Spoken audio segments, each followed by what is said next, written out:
What up, world, and welcome to another episode of Black Nerd Fridays. I'm your host, Neal, and you know I got the one, the only Mr. Refine with me, Black Bearded Nerd. What's good with you, man? I'm chilling, brother. You already know it's Friday, Black Nerd Friday, so I'm ready and excited to get into it. Oh, that's a fact. And you know, shout out to Sudz. Sudz couldn't join us today. She vacation ready. So, you know, she actually coming up to NorCal. So she's gonna be in Sacktown in the Bay. So maybe we can link up next week. Shout out to Sudz. And we gotta bring on the man of the hour, you know, our guest who was like, you know what, let's watch a Wayans movie. Let's pay homage to the Wayans. And I mean, if you grew up in the 90s, hell, even if you was born in the 90s, you definitely know about some Wayans movies. But we gotta bring him on, Mr. QC himself, the quick critic.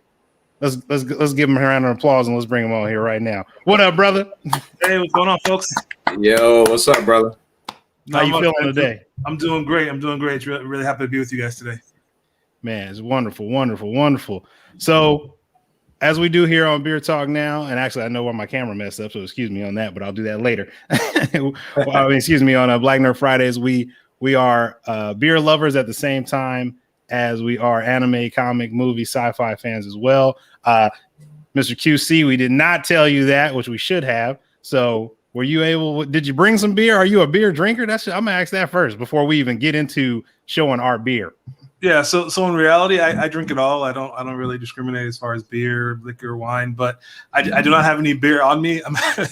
So I'm actually playing basketball early in the morning. So usually I try not to drink Friday nights, but you know, if I had known, I would have made the exception for you. Hey man, it's all good. There we go. Now we better on the camera. I was using the wrong camera right there. My bad, Black Nerd Friday community. But we got a special beer. Beer mail. Ren, what you drinking, man?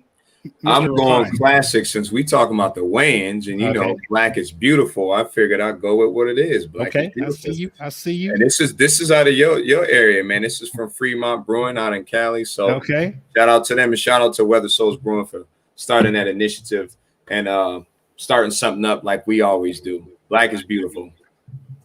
He only doing one. Well, you know me, I had to go for three.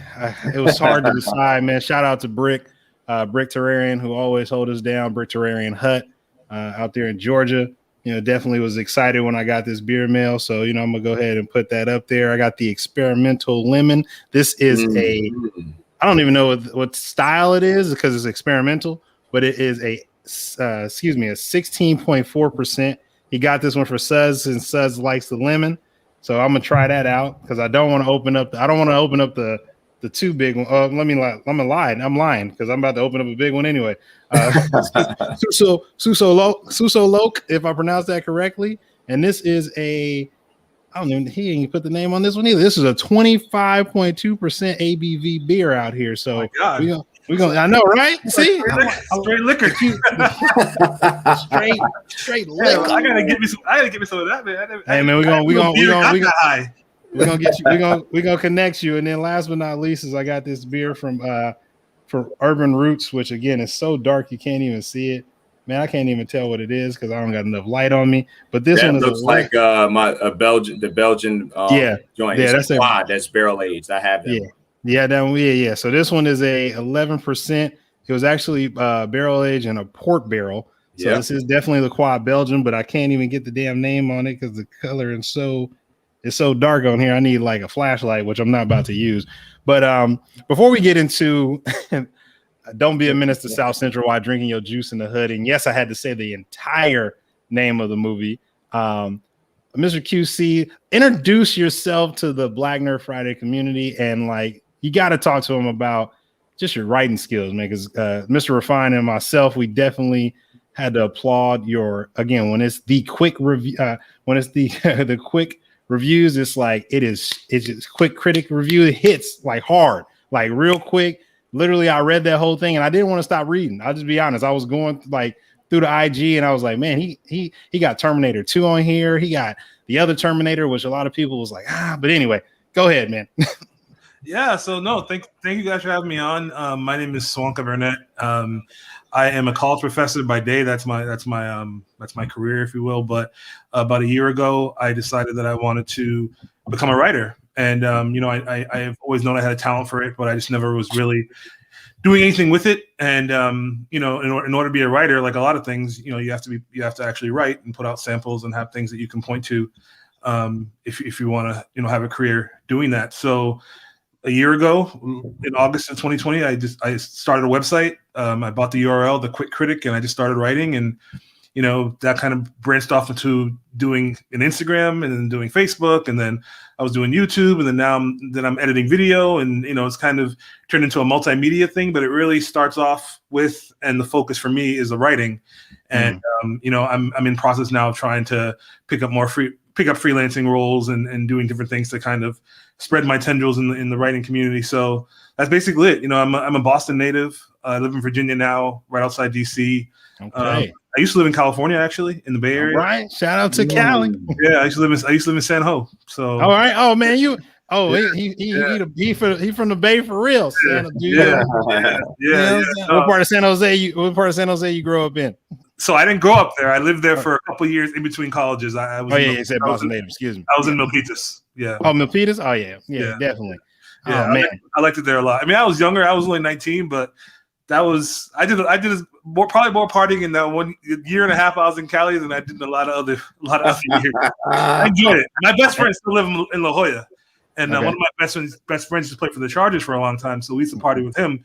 And, we party with pro athletes. They party a little bit. Yeah, it's a crazy world. It's a crazy world. Like walk through the front of the line. Hey, get all the bottles.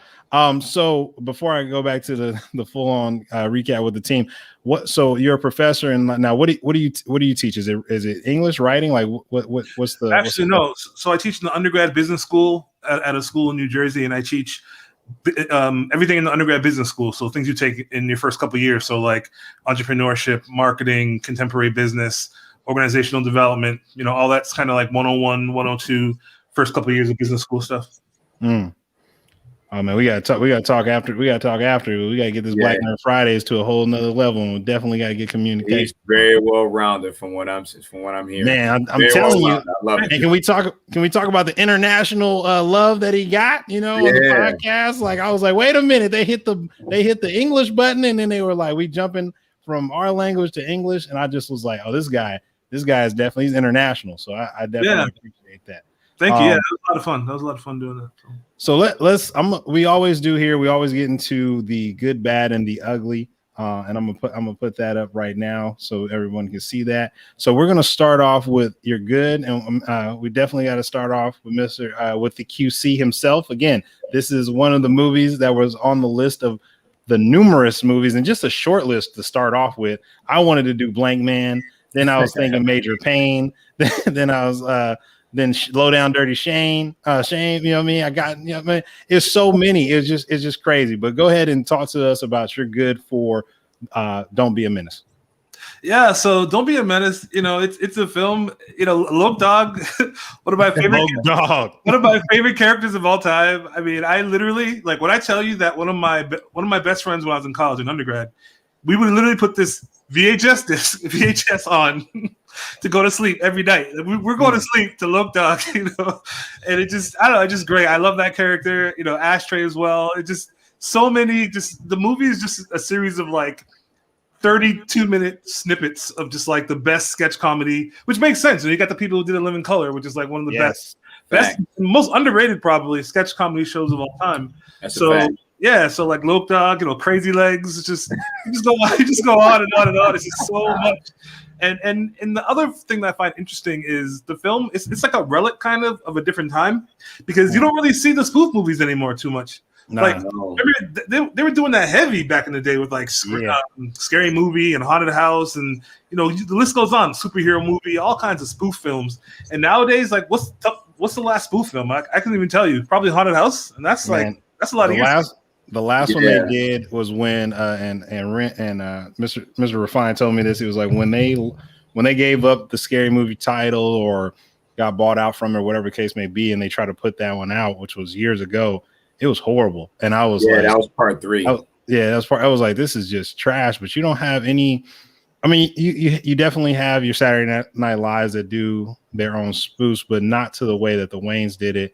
And it was so, and let me shut up because I'll keep going. But it was so they were so stereotypical in the don't be a menace, but it has so much messaging to it. And I would definitely want us to talk message. More.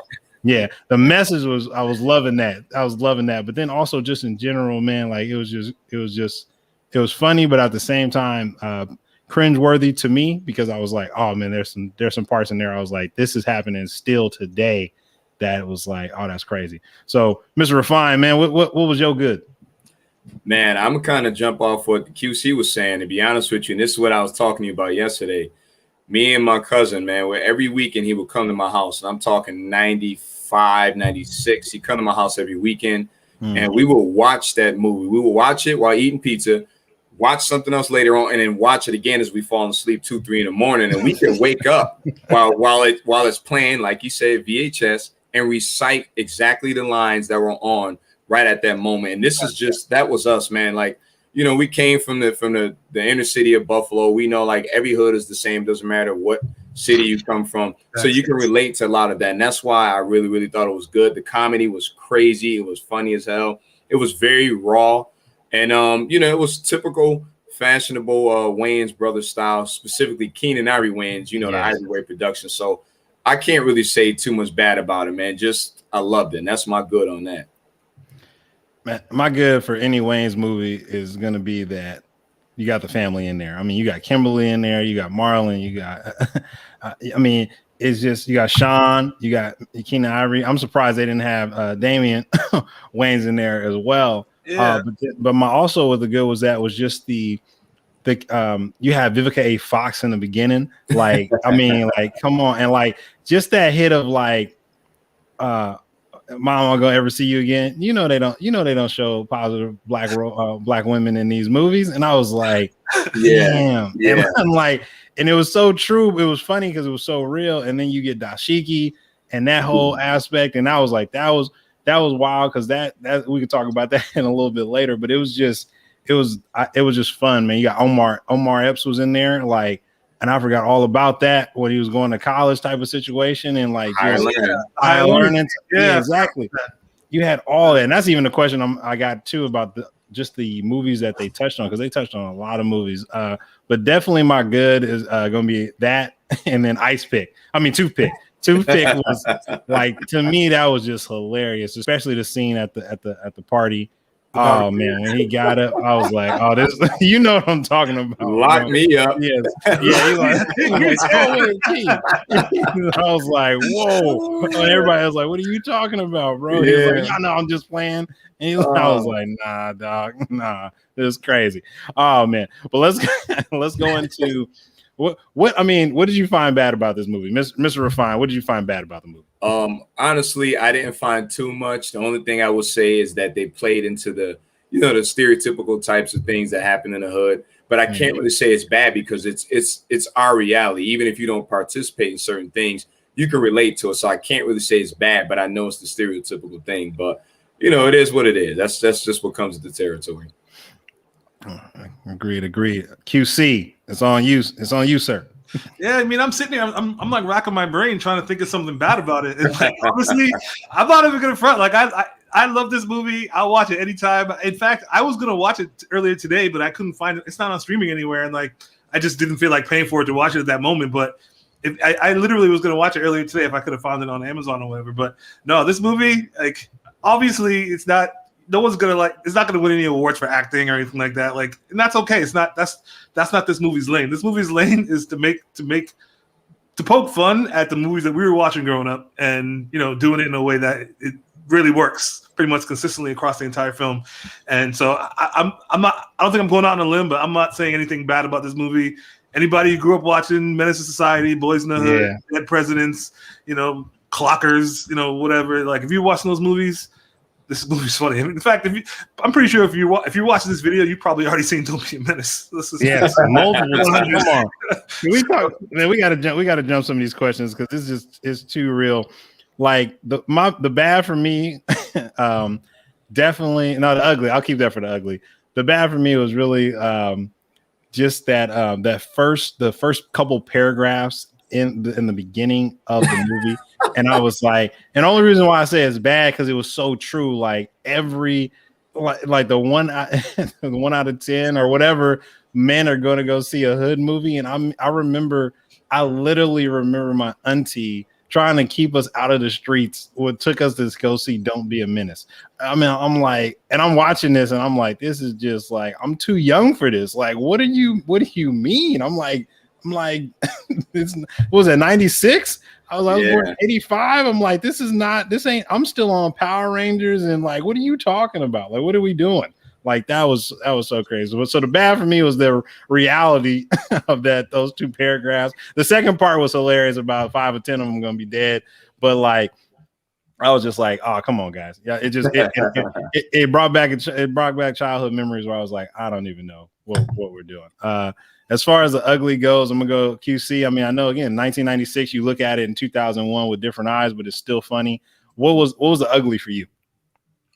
Man, you guys, you really tested me trying to come up with something bad to say about this movie, and I really don't have anything bad to say about it. I think you could probably make a case that there's some stereotypes in there that for people who maybe aren't exposed to some of the things that are happening in these communities. In our communities that we grew up in, like there's some stereotypes there. Like for instance, Tashiki sleeping with a guy and she's immediately pregnant. Like before he even gets out of bed, she's like trying to get child support or whatever off of him. You know what I mean? Like this is not so great stereotypes in that regard in the film, but I can't really fault it for telling some of the truths of what's going on in the real world. You know what I mean? So. Yeah, but no, I got nothing bad to say about it. I'm not gonna come on, QC. Come on, Professor. You gotta get I got you. Ren, go ahead, man. Yeah, I'm gonna jump on the same thing with him. Like if anything, if I'm gonna say something ugly, it's revealing the things that we dealt with on a daily. Like even though they were using different movies and stuff that we watched, whether it be Poetic Justice, Menace to Society and all that, even South Central was kind of incorporated into it. It unveils some of the realistic things we go on in our society and our day-to-day life. But it's ugly, but it is what it is. It's the ugly truth. But as far as the movie itself, I can't say it's ugly because I loved it too much, and I really did. Like I don't have nothing bad to say about it whatsoever. And I'm telling you, I watched the movie easily 100 times minimum. You know what I'm saying? And I don't have nothing bad to say about it. And that's just the honest truth, So man, y'all go ahead, QC. I'm just out here. Go ahead. So what I want to ask you guys, there's actually there's a version of this movie, or I don't know if it's on the DVD or if I saw it on, I think I might have even seen it when it was on, because I think it was on Netflix for a while. And there's like a scene of Lope Dogg where he's doing Def Comedy Jam. Yes. Have you seen this scene? It's not in the theatrical or whatever, like the normal cut, but I think it was included in the Netflix version, and I may have actually watched it like on YouTube. I'm not sure where I saw it, but I feel like if you guys hadn't seen it, I wanted to at least bring that up because it's pretty funny. I don't know why they cut it out of the movie. I didn't actually see that part, but I know that he did it at the end because obviously they ended with it. But for whatever reason, I didn't see it. And come to think about it, I should try to find like a Blu-ray or a 4K version where they have like a director's cut. Hopefully that's on there because I would love to see that version of it. Yeah, it's like just an extended sequence of him doing his comedy. Yeah. I gotta show it because we were talking about it. Come on. You ever seen the Sudz run down crack? Yo, that's my brother right there. I had to put it up there.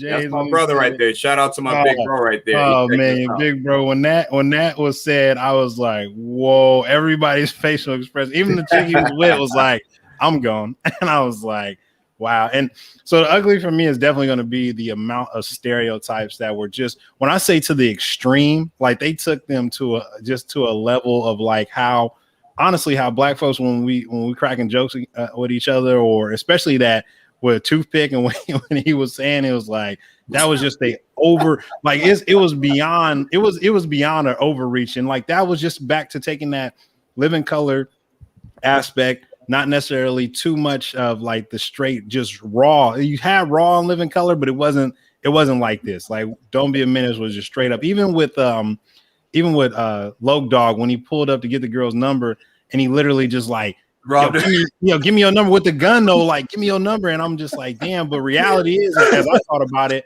I was like, a lot of dudes be like real heavy like that, real thirsty, and it's not to the extent of like pulling a gun out, but it's very aggressive.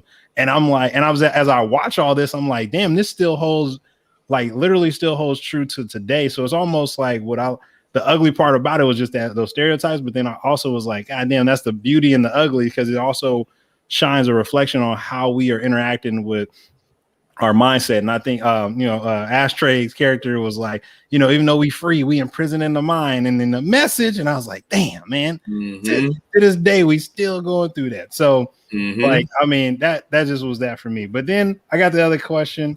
I'm gonna put this up here because I know you already answered it. And again, I'm just going through these questions just so we can kind of just keep it going, and definitely gonna have it like just a free for all in a minute. But when do you remember first seeing Don't Be a Menace? And I'm gonna go, yeah. See now, and again, the reason why I was thinking about a lot of these questions that you're gonna see is like, I'm like, damn, when was the first time? When was it? Because I remember I remember Menace to Society because my auntie took me, and that wasn't the only movie. Again, like you said, QC, that you go to and see as a youth. But what was the first? You remember the first time you saw Don't Be a Menace? So, I don't know if I do, but what I will tell you, though, I definitely didn't see it in theaters. I saw it the first time on a dusty VHS cassette, I think at one of my friend's house. We were just watching it, and I that's when I fell in love with it. So probably around, because it came out in 96, if I recall correctly. So I probably saw it at some point that maybe like a couple of years later on VHS, because I didn't see it in theaters. And remember, back then, a movie would be in theaters, and then it wouldn't be on VHS for like another year plus. It's not like a movie would be in theaters and then on streaming, a week later. That's a fact. When as far as me first seeing it, I can't fully recall. I agree, the same thing. It was definitely VHS. It was in my house, and it is what it is. It was 96 for sure. And to be honest with you, I actually remember them showing up, like, the poster art if you go to the theater and stuff like that. I kind of remember that advertisement, but I don't remember trailers for it on TV, etc. But my first time seeing it was in my house. It wasn't bootleg. We actually had bought the actual VHS of it. It was my cousin. So it was a weekly thing, weekend thing that we did. So 96, 97, somewhere around that time frame, definitely. Man, I'm telling you, I can't even remember when I saw it. And that's the thing, it wasn't in the theaters. I remember a lot of the Wayans movies that I saw, I remember seeing Senseless in the theaters. But like a lot of the other ones, yeah. Huh? It was after, right? It was after? Okay. Yeah, that was after. That was because that was Marlon Wayans by himself, and that was him kind of and that's the thing, like with Marlon Wayans, because of his the over exaggerated comedy, like when he got into a movie by himself, he still knew how to, like, people be sleeping on his acting skills, like for real, like, and this ain't no, just to pat the man on the back, like they really sleep on that man's acting skills. Like he can turn it up 100%, and then he can dial it down to a level of, like, if he really wanted to be a serious actor to do it, he would, but he loves his lane and how he saw comedy. So that was just crazy, man. So I can't, like I said, they had to be at the house too. I ain't even gonna lie. Most of these black movies outside of a handful where I was like, okay, yeah, we saw it in theaters. But then it was also, which I want to talk about, and I'm gonna take this question off, but I wanted to bring that up about, did you feel like there was a stigma with watching these type of movies, whether it's Menace to Society or I'm trying to think of what was the movie with Boys in the Hood. Boys in the Hood, and then there was another one too where Dead Presidents too, and I know Dead Presidents was later, but like that and the parodies, because you would get it both ways. You would be like, black people would be like, don't show that, and then when they do the parodies, they'd be like, now you're making fun of our pain. Did you get any of that as you was growing up, or listen to those type of conversations from older people? I'm gonna go with QC. I'm gonna keep it funky with you. Nobody I know ever gave me a hard time about watching this movie, because they're watching me laughing too. So I don't know. I get that now. I think it's 2021, so like we look at things in a different lens now. We're having this conversation, but in 97, 98, when I was watching this movie, nobody was saying anything. We were just sitting there laughing like, why is grandma man? Oh, so, you know what I mean? Like, so I can't recall anybody ever say anything to me about watching this type of movie. It's just. I'm gonna go. Ms. Refine, anything like that you got when you was watching? Man. I'm telling you, it was just like you said, free for all. Just let it play, let it flow. Nobody ever said nothing about it. Anybody that watched it with me, they was laughing the same way I was. So how can you say anything bad about it? I mean, to me, even if critics gonna rate it 5 out of 10 or whatever, to me, it's a 10 out of 10. It's a classic because I can relate to so many things in there. And it just, the comedy was just crazy. Like, nobody's going to tell me, you know, you shouldn't be watching that. Like, even if they're older, they're probably going to be laughing with me if they're watching it and they're older than me. So no, I ain't never heard nothing bad about the movie ever. Nah, I just want to throw it out there because I definitely, the party scene where everybody was like grinding, I'll just remember, and Lupita, who watching, you know, shout out to Lupita because we grew up together. Literally middle school, man. I remember I was just so nervous as a 6th grader, man. First dance in middle school, and like the teachers with the rulers trying to keep you like separating if you got too wild. But then sometimes the older kids, like the 8th graders, they would like kind of block off the teachers, and everybody get all nasty. And I remember the first time I got just like a girl was dancing on me, and I was like, I didn't know what the hell I was doing, bro. Just in a corner, but I remember seeing them when they was butt naked having sex on the dance floor. I was like, that's how it looked to me as a 6th grader, like looking at people dance. I'm like, oh, like, I mean, it was wild, and you got the teachers like they was popping you with the ruler, like back up, push me out the way. But I was like, relate to that. Because I couldn't even relate to that because me, like, I was living in New Orleans at the time. I was in 8th grade. And my first dance, man, New Orleans culture is different. So my cousins and just watching different people around at that time, when I went to a dance, they was giving it up. It was like being at a house party. Even at school, it was like being in a house party. So we didn't have teachers there. Oh, you got to stay back. No, it is what it is. So when I watched that part and they, freaking on the dance floor and butt naked and all that, it didn't do nothing for me because I was already used to that. So. Oh man, that was good. That was just good time. Go ahead, QC. You was gonna say something and then we cut you off. No, you didn't. Basically, I was gonna say I remember watching that like the first time and thinking, damn, like they're butt ass naked. It's not really a hard R type film, so it's like it just kind of stood out as like a very strange sequence. We had two people like completely like legit having sex at a party. So, and it kind of calls back to the fact that the film, like as someone like I review movies, right, and this movie doesn't have any like real narrative structure or like any like real plot or anything like that, and that's totally fine. You know what I mean? It doesn't need it. Like this movie is just it's a rare case of a movie that really as a film doesn't really have a lot to say, but just the individual scenes, like just you put it all together in aggregate, and it's just fun to watch, and it just it reminds you of all these movies that we just loved growing up. So I'm gonna give it 10 out of 10 as well. Man, I'm the dad scene, and then even the OG scene, I was just like, come on, like the dad scene, I was like, how's this man younger than you? And like you old, and like that was hilarious, but like I wanted to talk about that because that was really, to me, it was really hitting on as again being older and to look at it, but even being younger, a lot of growing up when it came to just a black man in a household, or if they were not in the household, it was more so like in jail, they out there in the streets, or they had kids and they was with their moms. Like that stereotype was very heavy, but just to see it to the level where they were like, now literally this child is like younger than you, which was hilarious. But it was pretty much saying like it was that metaphor for like a boy having a child versus a man having a child. But it was just so crazy because a lot of the stuff that we're saying, I just remember being around a lot of like older dudes as a young kid and just listening to the conversations, and them same type of conversations was happening. And I was like, some of them older dudes are like either still in the same spot or not with us. So I thought that was very, like, that just hit on to a lot of things. I wanted to get y'all thought process on that and how they portrayed men. And then we're definitely going to talk about dashiki and just women in general in the movie. But like, what was your perspective on Ashtray's dad and then the OG who was at home with his mom, and like what was like, how did you old school, like how did y'all take that? I'm gonna start with QC because I cut him off last time. So man, it's one of those things where if you want to sit there and watch this film through that lens where you're like trying to look for like the commentary, it's there. You know what I'm saying? Like he talks about how you basically have a dad who's a child and the son is really taking on the father role. So there's you can really break that down. There's something in there. There's something to it. You know what I mean?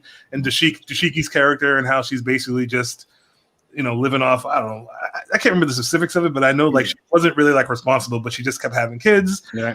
Are you my daddy? Like that's like there's some serious commentary, and it's not positive for the Black community. You know what I'm saying? But so it's there. I don't really. We're having the conversation now, so I'm thinking about it now. But when I watched the movie, I never really, as a Black person, I never watched it and be like, oh man, they're talking down on our community. Oh yeah. Because I know the people who make this movie pretty much they're all Black. Yes. So so I don't know. I mean, I take it for what it is. It's a comedy. It's a spoof. You know what I'm saying? Like, and it's just trying to poke fun at some of these stereotypes and things that struggles that not really just a Black struggle as much as it is a struggle of people who are just in a lower socioeconomic class for whatever reason, whatever race you might be. So the movie discusses those things, and I think if you want to sit there and like poke holes in it, and like really break down that commentary, it's there, and you can have that conversation and do it. So. Oh yeah, I was I thought that. Go ahead, Mr. Refine Ren.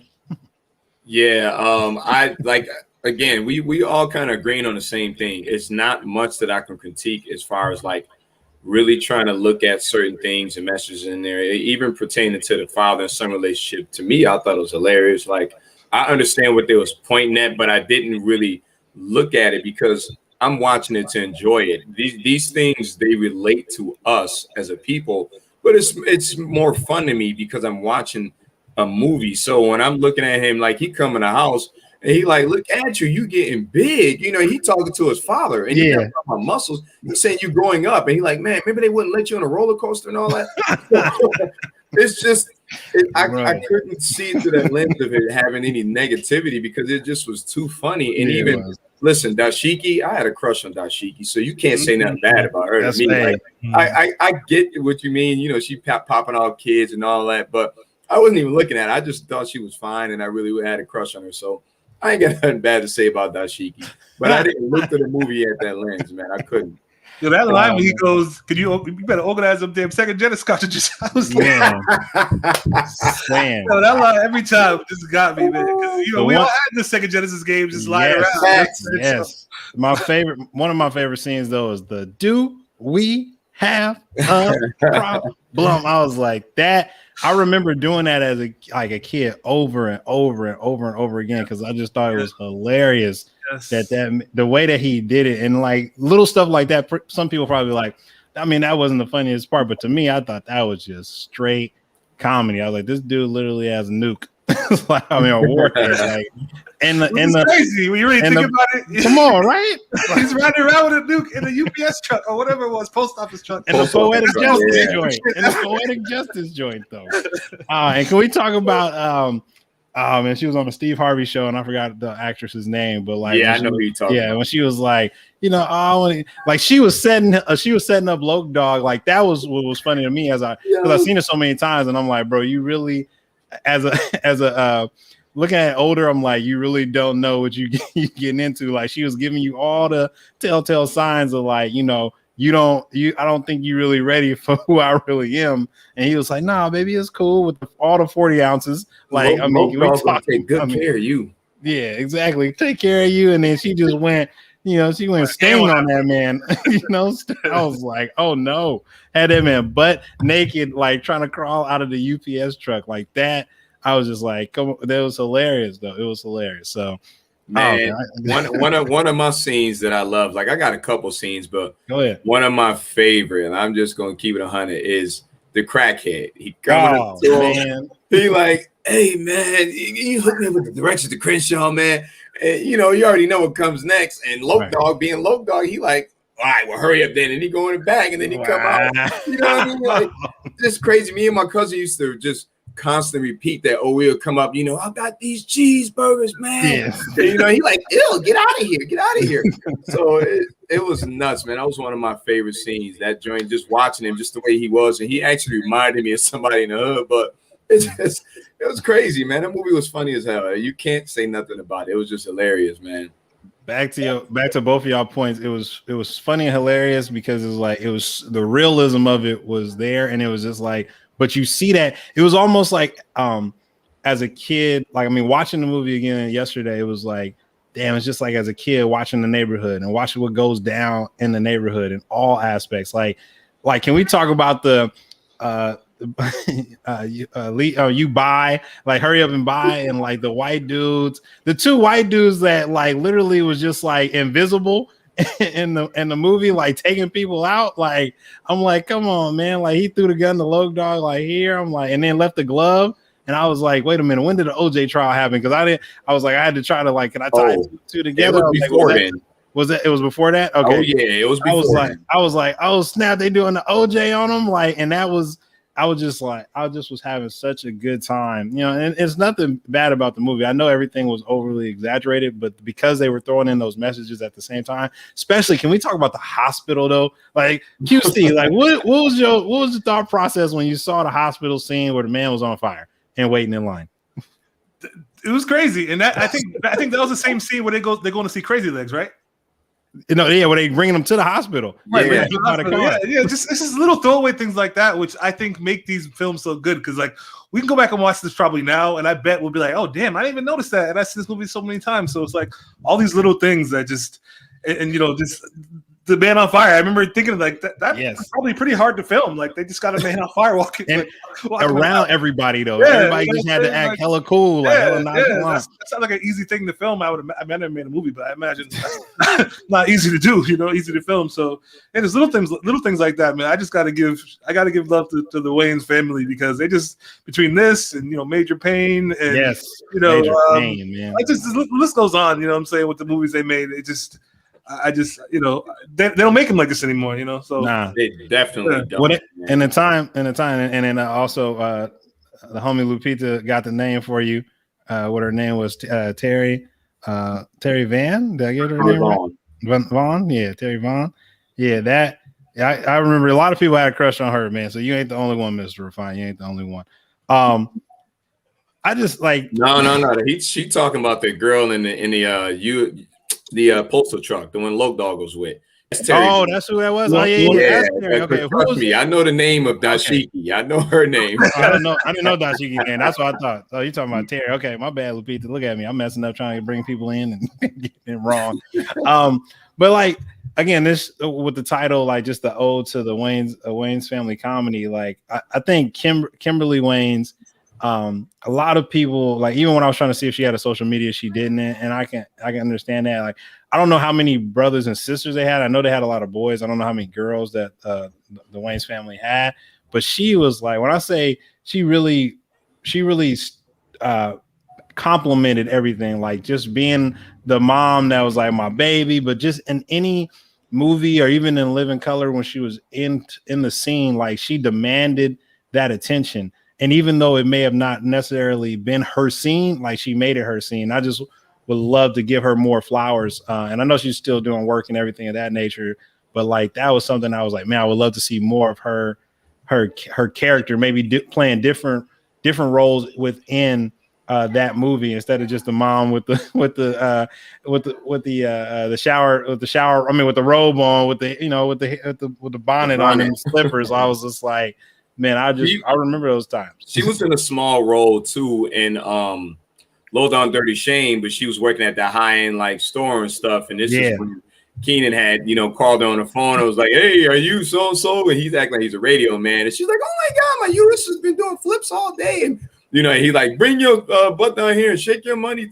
make it down onto the station. So she's been, in a couple of movies. She always has me laughing. And she's kind of like shooing the girl off, and she's running out of the store trying to go get this little fake money he made up. But she's funny as hell to me. I love her. Oh man, I'm trying to think. What else, QC? What else in the movie? Because you know what? Before we do that, I want to ask this question, and it was a long-winded question when I was thinking about it. I was like, did you watch all of the movies referenced in Don't Be a Menace? And do you remember who you went to see the movie with? And like, it was a couple of those movies. Like, I can remember, like I said, with my auntie and Menace to Society. But was there any in particular movie where you're like, I saw all these movies either before or after Don't Be a Menace to South Central while drinking your juice in the hood, and there's any fond memories like you got with your brother and your cousin Ren, and then QC was just hanging out with the family. But is there any other movie in particular that stood out to you? Maybe Poetic Justice, maybe God damn it, Boys in the Hood. I always keep getting that wrong. And Boys in the Hood was a classic too as well. But go ahead, QC. I'll stop running my mouth. Yeah. So you know, I really don't remember seeing those films in theaters, like Menace to Society, Boys in the Hood.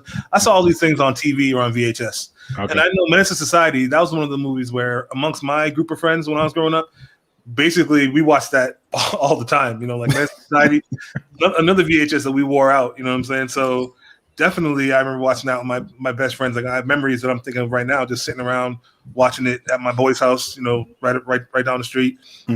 And you know, what are we gonna do tonight? Let's watch Menace to Society, I guess. Because like back then, you know, you didn't have. I mean, I don't know about you guys. I didn't have 100 VHS cassettes. Nah. You know what I'm saying? And like Blockbuster was still banging at that time. Exactly. You know, exactly. Yeah. So you know. I have very fond memories of watching Menace to Society back then, and Boys in the Hood to a lesser degree, but certainly Menace to Society. That old dog character just really stood out to me, and I was like, "Damn, like this is just crazy," you know what I'm saying? So that's part of why I like seeing Lope Dog, because it's just Lope Dog is just like the bunny slippers, though, crazy. Man. Like I'm just wear these. Yeah, you ain't even gonna match my ensemble. What about you, Ren? I actually seen. First off, I've seen all of them before the movie came out, so I understood where every reference came from. Again, they reference everything. They even included Juice in there. There was so many references in there. I seen Boys in the Hood in the movies.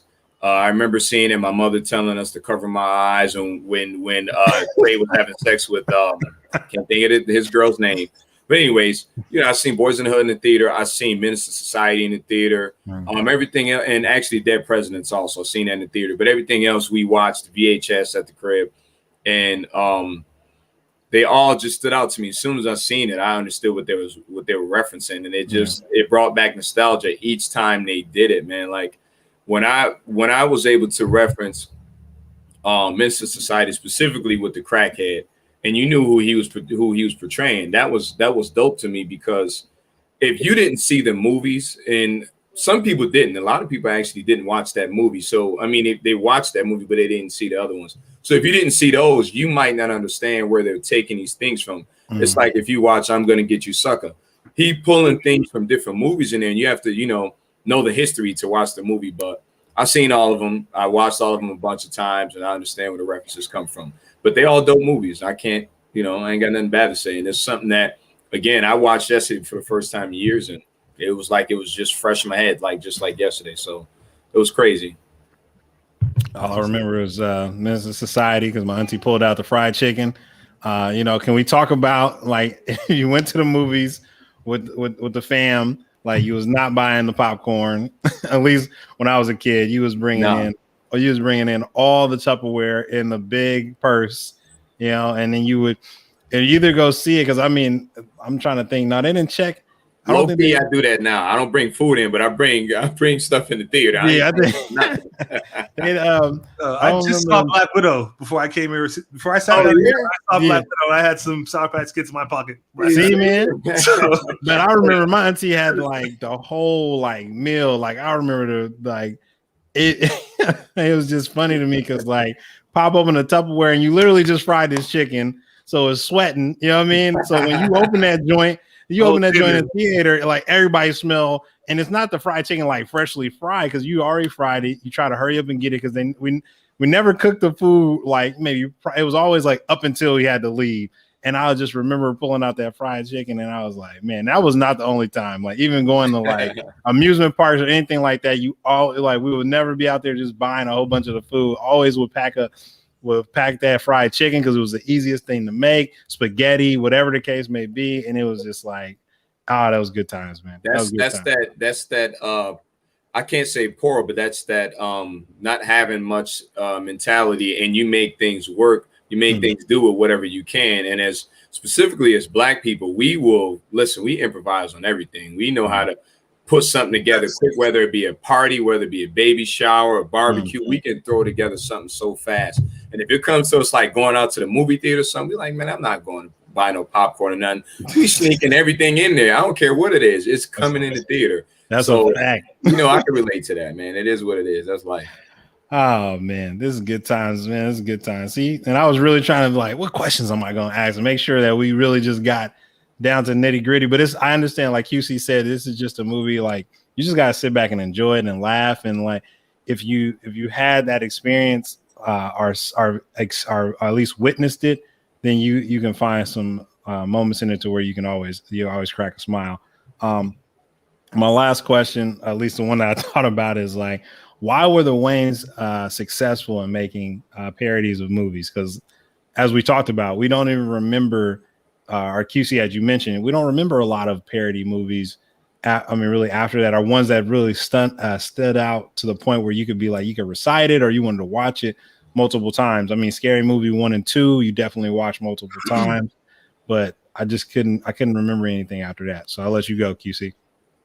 Yeah, no, that's a good question. I think definitely the fact that Keenen Ivory Wayans did In Living Color and had the experience of doing a sketch comedy show, which really they were breaking down all kinds of barriers and like doing all kinds of stuff on that show that were kind of risque for broadcast television. And I bet if you go back and watch some of that stuff now, well, not I bet, I know if you watch some of that stuff now, it's like, damn, you couldn't get away with a lot of this stuff on TV in 2021. So bottom line is he had experience doing sketch comedy, very successful with it. I don't know what the ratings were back then, but I know I never missed that show. And like, I was literally, when it was about to end, I was like, damn, it's about to end. Like that's how, like, and I don't get that way with most shows, but that show was like very specifically, like, it just was just great with the Fly Girls and Shawn Wayans as the DJ and all that kind of stuff. Not DJing nothing at all up there, but that's family love right there. Yeah. So I think as far as the reason why they were good at doing spoofs is they've been doing it and they have experience doing it very well. So I think they took the experience that they had doing In Living Color and they applied that same formula to long form, movies, and obviously worked out pretty well for them. So he put it very, very artistically, because I wouldn't even have thought of that. I was gonna go with a little bit something simplistic, man. That's why I love QC's reviews on stuff, because he's very articulate and eloquent on how he puts something together. But I was gonna just say, them being obviously, if it's a lot of kids, and if you come from a family with a lot of kids, most likely your parents weren't able to provide everything, so they come from a financial struggle and they know how to make things work. And a lot of times if you poor, you're going to school and stuff like that and you're doing hand-me-downs, etc. So you got to be ready to Jones on somebody, or as you say, rib and all, you got to be ready to give that back and forth. So I think that on top of him having that history of doing the sketch comedy and stuff, it's his own personal upbringing and stuff, having a lot of siblings and probably being poor and stuff like that. I think that was useful in them making these movies. That's just my personal opinion on it. I would agree with all that. Yeah. And last but not least, I think what's my man name from In Living Color? What's his name? Antoine with the pickle jar, the bum. Yeah. I don't think they could pull that off right now. Somebody might be like, "Oh, you can't show that on TV," or even what's her name? Jamie Foxx character, Shanae. Yeah. No, not Wanda. Yeah. So you couldn't pull that off right now. Somebody might be offended, and you know how that goes now. But that is a classic, man. Definitely a classic. Man, you guys are great. That's all I'm gonna say. But I just thought of another question. I'm gonna keep these questions coming out here, man. What Wayans movie do you want to see a part 2? And should add to that question, because again, QC, you did your review on that last Terminator movie that came out. Should there even be a part 2? So okay, so my turn to go. So as far as sequels go, I never quite understood this whole notion that like if you make a sequel that it like ruins the first one. So I'm like, I like to watch movies, make lots of movies. I like some, I don't like some. Who cares if you make a sequel? That's where I'm at with that, right? But as far as the Wayans movie, I want to most see a sequel of. I know my favorite. Well, Don't Be a Menace. Obviously, you can't make a sequel to Don't Be a Menace. Like it wouldn't even work. Even though I would go see it, but it wouldn't work. But the one that honestly really stood out to me, and I really think in some ways is maybe Damon Wayans' best film, is Major Payne. Yes. I don't really. Listen, I don't want a Major Payne sequel in the sense that like I never thought about that until you asked the question. I never thought about that movie having a sequel. But if they announced tomorrow that what's his name, Damon Wayans Jr. was going to be, his son. Well, it is a son, but he was going to be the next Wayans Major Wayne, they're making a movie, I would hella be up for that. I'd be like, yeah, hell yeah, I'll go see that. You know what I'm saying? So I would have to pick Major Payne just because that's another one that I've watched 100 times and like, like this is so much. We could do a whole nother segment on that, obviously, but I'd probably say Major Payne if I had to pick one. Nice, that's a good choice. I actually was gonna go with Low Down Dirty Shame. I love Jada Pinkett in that movie. I liked Keenan Ivory Wayans. Like, you know, even though his whole financial situation, he was always trying to come up and be a private detective and all that. Excuse me, a cop and all that. That would have been perfect for me. But I think I agree with you as well on Major Payne because that one was a classic. And I actually watched it with my kids last year for the first time. And they loved it. And it was like, Major Payne is you, you know, telling me Major Payne is me. I would like to see that again. I can't front. So let me ask you this real quick before go ahead. Do you think the way he treated those kids, you think they would allow that in a movie in 2021? Because he was playing around. The kid had like asthma. He was a real one, man. He was a real one. Trying to sue the filming company and everything. Like, you can't treat kids like that. Yeah. It's crazy. There's no way they allow that to happen. It's just everybody's too sensitive now. You can't do what you used to do back then. So that's not happening. I'm gonna say yes. Go ahead and treat them kids exactly the same way, even tougher. I mean, you can throw in the social media aspect and all, but I think that's the problem too with a lot of sequels because I definitely want to see a Major Payne 2 because to your point, QC, yes, that was Damon Wayans. Like, I love Blank Man too, so don't get me wrong. I love Blank Man. I reviewed that. But Major Payne was just that. It was that movie.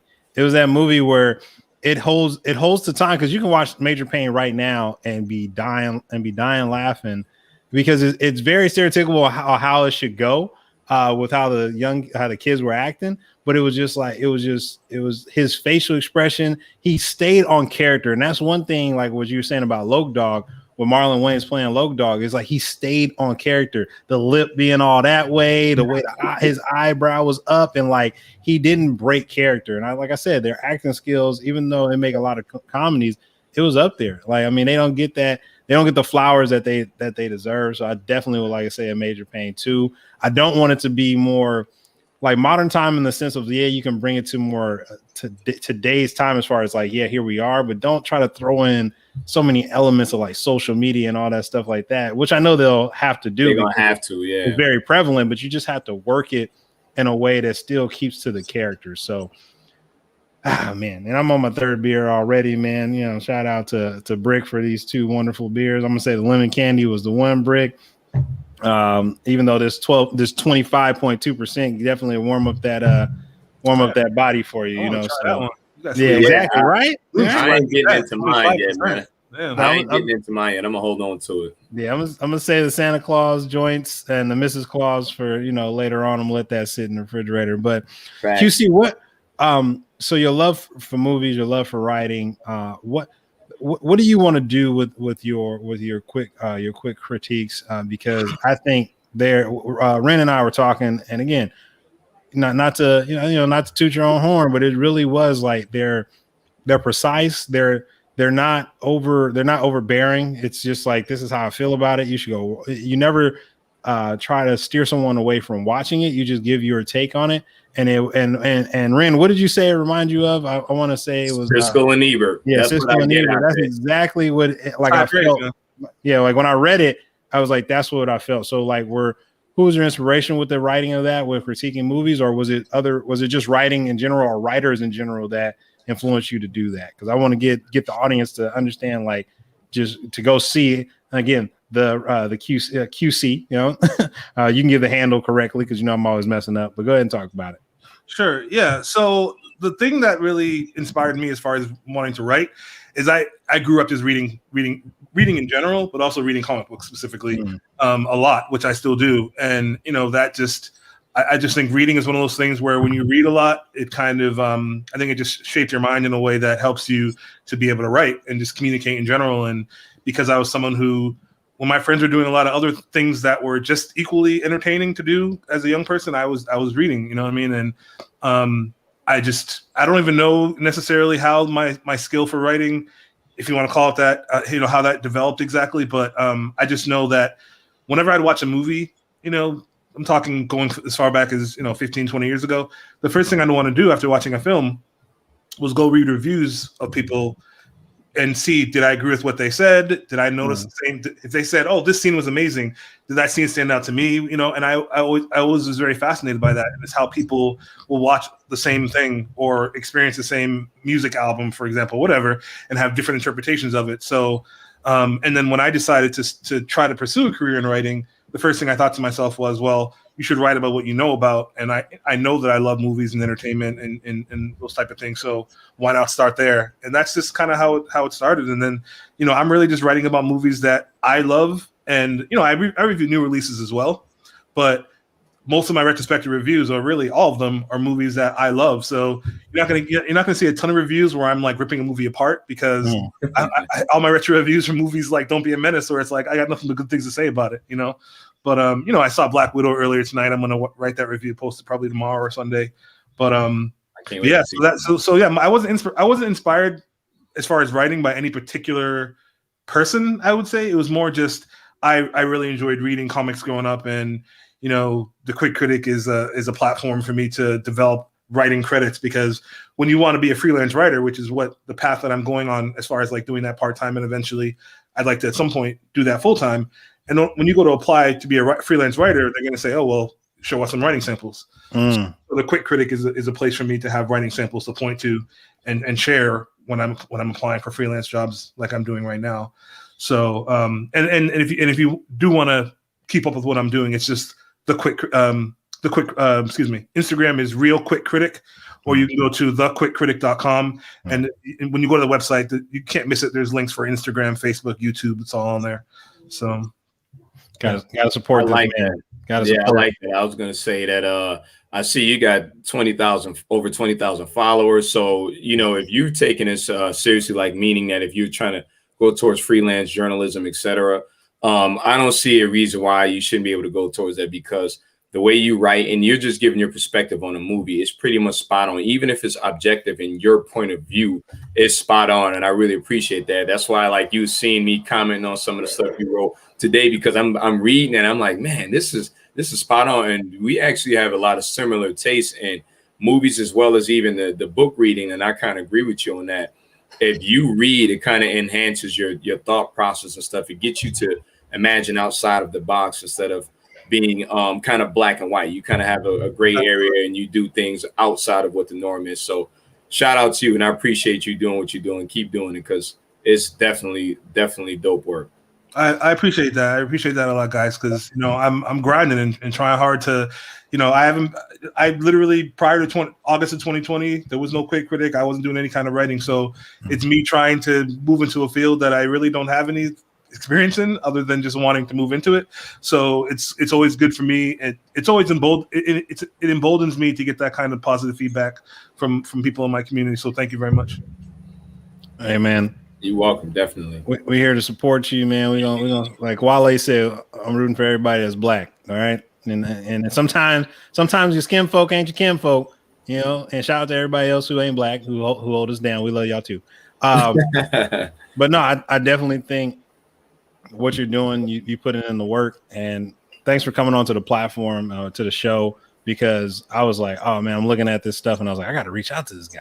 I gotta do that. And that's one thing I do like about social media. It is no barriers. I mean, you either don't get a response, or you get a no, or you get a yes. I mean, that's just what it is. And I think that the creators like yourself, a creator, we all understand the grind, and it's like I'm waiting to see you like 5 or 10 years from now, because as Ren always talks to me about with BlackNerdFridays, it's like this is a slow grind. It's a slow grind, a marathon that's going to be painful. People will get on, some people won't. I think we got the highest amount of people who actually stayed on. I was waiting for you to say shout out to everybody who came on. So QC did something for us, Yes, he did. Right, QC. Shout out to the brother QC. Yeah, but it's just love, and I really appreciate all the people like Brick, who always shows up, Brick who got the beer mail for us and hold us down. Like, you're making your community, man, and you don't take them for granted. You by you doing the work consistently all the time, like you say, you're about to review Black Widow,